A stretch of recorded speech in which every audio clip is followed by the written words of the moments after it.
کام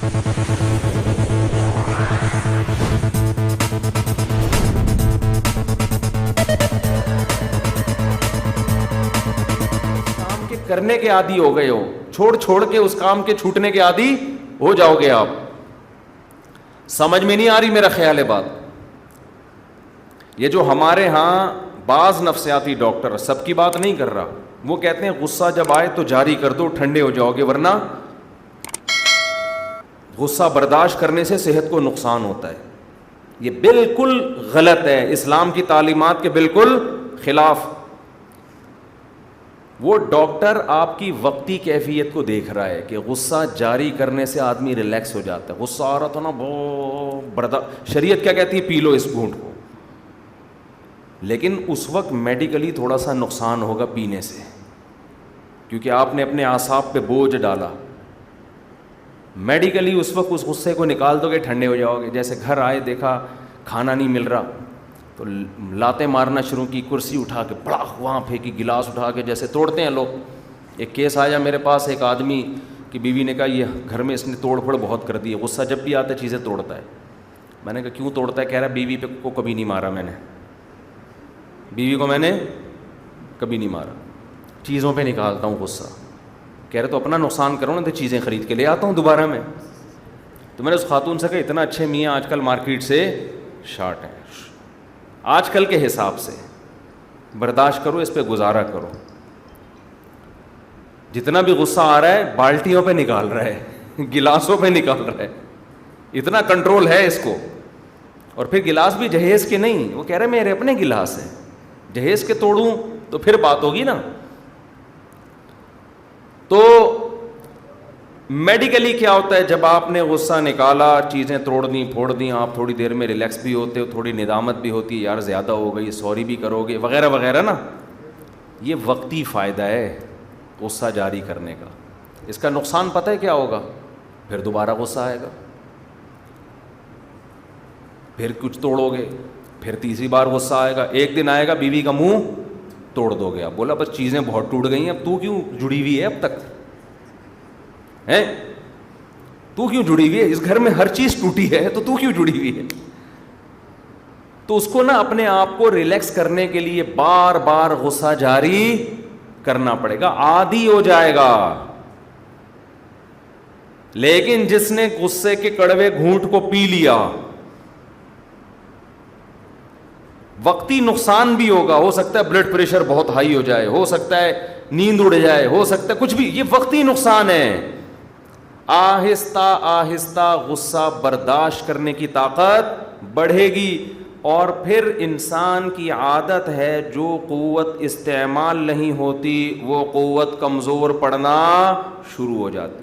غصے کی قوت استعمال نہیں ہو رہی تو غصہ آہستہ آہستہ شارٹ ہونا شروع ہو جائے گا, غصہ مارکیٹ سے شارٹ ہو جائے گا, غصہ آنا ہی بند ہو جائے گا. پھر یہ ریلیکس ہوگا, پھر یہ اس کا بی پی ہائی بولو نہیں ہوگا. آج کیا ہو رہا ہے کہ جو ذرا سا مسئلہ ہو برداشت نہیں سکھاتے, برداشت نہیں کرتے, کبھی ادھر مار رہا ہے, کبھی گالیاں دے رہا ہے, کبھی یہ کر رہا ہے, کبھی وہ کر رہا ہے, کبھی طلاقیں نکال رہا ہے, کبھی کسی کو پکڑ کے کوٹ دیا, کبھی کسی کو پکڑ کے کوٹ دیا. تو یہ انسان کے جنگلی ہونے کی دلیل ہے. ہمارے نبی صلی اللہ علیہ وسلم کو جب غصہ آتا, حدیث میں آتا آپ کا چہرہ مبارک غصے سے سرخ ہو جاتا, بس اس سے زیادہ نہیں. صحابہ سمجھ جاتے کہ آپ بہت شدید غصے کی عالم میں ہیں. ایسے غصے کی کیفیت ہوتی کہ جیسے انار کا رس آپ کے چہرے مبارک پہ ڈال دیا گیا, ایسا سرخ ہو جاتا. لیکن برداشت کتنی تھی. کسی نے ہمارے نبی کو طعنہ دیا کہ اس دفعہ مال غنیمت میں پراپر عدل نہیں ہوا ہے. ہمارے نبی نے ان لوگوں کو حصہ دیا زیادہ جو نئے نئے مسلمان ہوئے ہیں, ان کی تالیف قلب کے لیے, ان کا دل جوڑنے کے لیے. تو بعض لوگوں نے کہا کہ اس دفعہ پورے طریقے سے عدل نہیں ہوا, اور وہ بعض اپنے ہی تھے. غصہ آنا ایک فطری تھا نا. آپ نے فرمایا آپ کا چہرہ غصے سے سرخ ہو گیا, اور فرمایا اگر نبی عدل نہ کرے تو پھر کون عدل کرے گا؟ نئے نئے لوگ مسلمان ہوئے تھے نا، تو ایمان، بعض لوگ جو بعد میں مسلمان ہوئے ہیں تو قرآن کہتا ہے ان کے دل میں ایمان پوری طرح راسخ نہیں ہوا تھا. تو ایسے نوجوان بعض کی طرف سے یہ اشکال آیا تو یہ نبی تک بات پہنچی، تو آپ کتنے غضبناک ہوئے کہ مجھے نبی بھی مانتے ہو اور یہ اشکال کیسے کیا تم نے؟ بس اتنا جملہ آپ کی زبان سے نکلا ہے کہ اگر نبی عدل نہیں کریں گے تو کون عدل کرے گا، اور غصے میں آپ کا چہرہ انور سرخ ہو گیا. ہم ہوتے ہم کیا کرتے؟ جو گھر میں کر رہے ہیں، غصہ آیا اٹھا کے پٹخنا شروع کر دیا، گالیاں ایسی ماشاءاللہ ہول سیل کے حساب سے چل رہی ہیں، اتنی گالیاں اور ایسی ایسی فحش گالیاں کہ معین اختر کے ماموں نے بھی وہ گالیاں نہیں سنی ہوں گی. تو یہاں بھی کیا کرتا ہے شیطان؟ آپ کے اس غصے کے عمل کو کیا کر دیتا ہے؟ مزین. تو ہوتا ہے انسان سے غلطی ہوتی ہے تو غلطی پہ توبہ کرے نا، استغفار کرے، معذرت کر لے. علماء نے غصے کا ایک علاج یہ بتایا کہ جن لوگوں کو غصہ زیادہ آتا ہے نا وہ معذرت کرنا سیکھ لیں. جب غصہ آ گیا اور آپ نے بڑے سنا دی تو بعد میں کیا کر لو؟ سوری کر لو. اس سے بھی غصے کی بیماری آہستہ آہستہ شارٹ، کیونکہ آپ کو پتہ ہوگا بعد میں سوری میں نے ہی کرنی ہے، بعد میں معذرت. ہمارے ایک دوست تھے کلاس فیلو پٹھان، گاؤں کے دیہات کے، ہمارے ساتھ پڑھتے تھے. انہوں نے ہمارے شیخ حضرت مفتی رشید احمد صاحب کو اصلاحی خط میں لکھ کے بتایا کہ مجھے اپنی بیوی پہ بلا وجہ غصہ آتا ہے، بعد میں احساس ہوتا ہے کہ یار یہ اتنا بنتا نہیں تھا. دیکھو جب آخرت کا خوف ہوتا ہے نا تو انسان ایک دوسرے کے حقوق خود پوچھ رہا ہوتا ہے کہ میری کیا ذمہ داری ہیں. کب میں غصے میں پاگل ہو جاتا ہوں، پھر میں مارتا ہوں اس کو، ایسے کرتا ہوں، یوں کرتا ہوں. تو حضرت نے ان کو صرف اتنا جواب لکھا کہ جب بھی آپ کو غصہ آئے اور آپ بیوی پہ جاری کریں، آپ نے بعد میں بیوی سے معذرت کرنی ہے. یہ آپ پر لازم ہے. اگر آپ نے مجھ سے بیعت کیا ہوا ہے نا، اگر آپ مجھ سے بیعت ہیں تو جو بیعت ہوتا ہے اس پر لازم ہے نا، پیر جو حکم دے اس کی پابندی کرے. تو آپ یہ پیر اس طرح کے ہوتے ہیں جو حق اہل حق ہو. آج کل کے جو 2 نمبر قسم کے پیر آ رہے ہیں، پتہ نہیں کیا کر رہے ہیں، وہ بس چند وظیفوں میں گھما رہے ہیں پبلک کو. جو اہل حق اس طرح کے ہوتے ہیں. انہوں نے کہا کہ آپ نے جب بھی بیوی پہ غصہ آئے تو بات، اور آپ نے جاری کر دیا اس کے اوپر، ڈانٹ دیا یا کچھ بھی، آپ نے بعد میں کیا کرنا ہے؟ سوری کرنی ہے، معذرت کرنی ہے. بیگم ایکسکیوز می، کائنڈلی. ٹھیک ہے، جتنے بھی انگلش کے، پشتو کے، اردو کے ادھار لے کے سارے فٹ کر دیں. تو وہ میرے کلاس فیلو تھے، مجھے کہہ رہے تھے کہ یار جب سے میں نے یہ سوچا ہے نا کہ معذرت کرنی ہے، اس وقت سے میں نے غصہ کرنا چھوڑ دیا. کہہ رہے ہیں میں بیوی سے معافی مانگوں؟ یہ ہمارا غیرت برداشت نہیں کرتا. بہت کہہ رہے ہیں یار یہ میرا تو مجھ سے نہیں ہوگا یہ کام. لیکن اس کا فائدہ کیا ہوا کہ وہ غصہ، اس نے کہا یار یہ معذرت کرنے سے بہتر ہے جاری نہ کرو غصہ. تو فائدہ ہو گیا نا ان کو. تو یہ بھی ایک علاج ہے کہ جب آپ پاگل ہو جائیں نا اور سنا دیں تو پھر اس پہ قائم نہ رہو، اس پہ قائم نہ رہیں کہ بس ہو گیا جو ہونا تھا. نا نا نا نا. جیسے ہی ٹھنڈا ہو آپ نے فوراً کیا کرنا ہے؟ یار تھوڑا میں زیادہ کہہ گیا، آپ سے معذرت چاہتا ہوں. سامنے والا انسان کا بچہ ہوگا نا تو آپ کے اس عمل پہ آپ کی قدر کرے گا. اگر وہ گدھے کا بچہ ہے تو کہے گا ہاں پہلے سناتے ہو بعد میں معافیاں کرتے ہو، ایسے کام کیوں کرتے ہو کہ بعد میں معذرت کرنی پڑے. اس کا مطلب وہ آپ انسان ہو اور وہ کیا ہے؟ وہ گدھا ہے. تو آپ اس کو بول دیا کرو کہ میں نے تو آپ سے معذرت کر لی ہے، آپ کو انسان سمجھ کے، مجھے سوری معلوم نہیں تھا کہ آپ گدھے ہیں، ایکسکیوز می سر، کائنڈلی اپنا خیال رکھیے گا. یہ خیر کہنا نہیں ہے، دل میں سوچنا ہے. وہ گدھا اس لیے ہے کہ غصہ جاری کرنا جتنا مشکل ہے نا، بعد میں سوری کرنا اس سے زیادہ مشکل کام ہے. تو اگر اس آدمی نے ایک برائی کی ہے اس سے زیادہ وزنی اس نے نیکی کی ہے.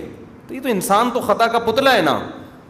قرآن سے بھی تو پتہ چلتا ہے کتنے موقع پہ حضرت موسیٰ علیہ السلام کو غصہ آیا.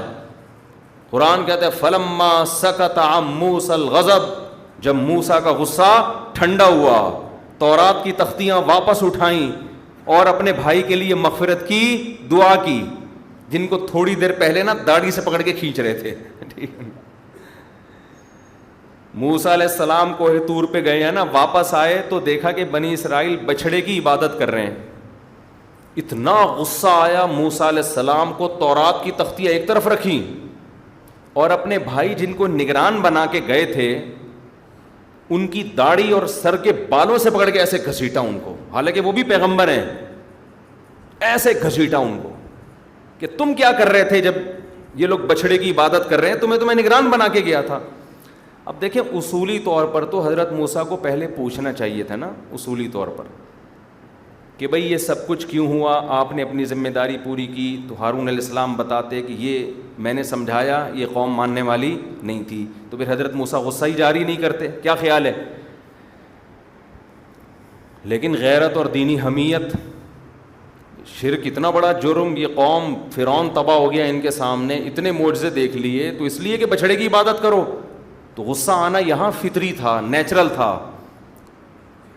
فوراً اپنے بھائی ہارون کی داڑھی اور سر کے بال پکڑ کے گھسیٹنا شروع کیا. یجرہ الیک, قرآن کہہ رہا ہے پھر پکڑا نہیں ہے اپنی طرف, غصے میں گھسیٹ بھی رہے ہیں. ہارون علیہ السلام نے حضرت موسیٰ کا احترام کیا کہ بھائی ہے اور مجھ سے زیادہ فضیلت والے پیغمبر ہیں. حضرت ہارون نے غصہ جاری بولو نا نہیں کیا. یہ احترام بھی ہے کہ غصہ چھوٹوں پہ ہوتا ہے, بڑوں پہ نہیں ہوتا. انہوں نے کہا یا ابن ام لا تاخذ بلحیتی ولا براسی, اے میری ماں کے بیٹے, محبت کا جملہ کہا نا تاکہ تھوڑا ترس آئے, آپ میری داڑھی اور پیشانی کو نہ پکڑیں. مجھے ڈر تھا یہ مجھے قتل کر دیں گے, میں نے ان کو سمجھایا, مجھے ڈر تھا کہ یہ کیا کر دیں گے, جان سے مار دیں گے, وہ زیادہ بڑا مسئلہ کھڑا ہو جائے گا. قرآن کہتا ہے موسیٰ علیہ السلام کا غصہ ٹھنڈا ہوا تو وہ تورات کی تختیاں بھی دوبارہ اٹھائیں اور اپنے بھائی اور اپنے لیے اللہ سے مغفرت کی دعا بھی مانگی. تو آ جاتا ہے انسان کو, پیغمبروں کو بھی آیا ہے, حضرت موسیٰ کو تو بہت دفعہ آیا ہے. بخاری میں حدیث ہے کہ موسیٰ علیہ السلام کے پاس حضرت موت کا فرشتہ آیا, پوچھا کہ کس سلسلے میں آنا ہوا آپ کا. حضرت موسیٰ نے پوچھا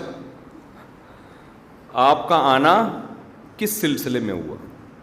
اس فرشتے نے کہا آپ کی روح قبض کرنے کے سلسلے میں حاضر ہوا ہوں, آپ کی روح قبض کرنے کے سلسلے میں. حضرت موسیٰ نے زور سے لگایا ایک تھپڑ, زور سے تھپڑ لگایا, اس کی آنکھ گر گئی نکل کے. اللہ کے پاس جا کے اس فرشتے نے کہا اللہ آپ نے مجھے کن کے پاس بھیجا ہے. ٹھیک ہے,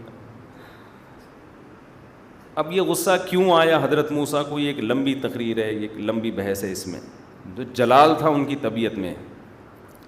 تو بعض دفعہ انسان کو انبیاء کا جو غصہ ہے وہ اپنی ذات کے لیے نہیں ہوتا. تو خیر میں تو یہاں یہ بتا رہا ہوں کہ غصہ آ سکتا ہے کسی کو بھی آ سکتا ہے. تو اس کی تلافی کیا ہے بھائی, بعد میں کیا کر لو, سوری کر لو. اس سوری کا فائدہ ہوگا ایک تو وہ گناہ معاف ہو جائے گا, دوسرا فائدہ یہ ہوگا کہ آئندہ غصہ آنے سے پہلے خود سوچے گا کہ اس کے بعد تو نے خود ہی معذرت کرنی ہے, تو بہتر ہے نا کہ نہ کر تو یہ کام.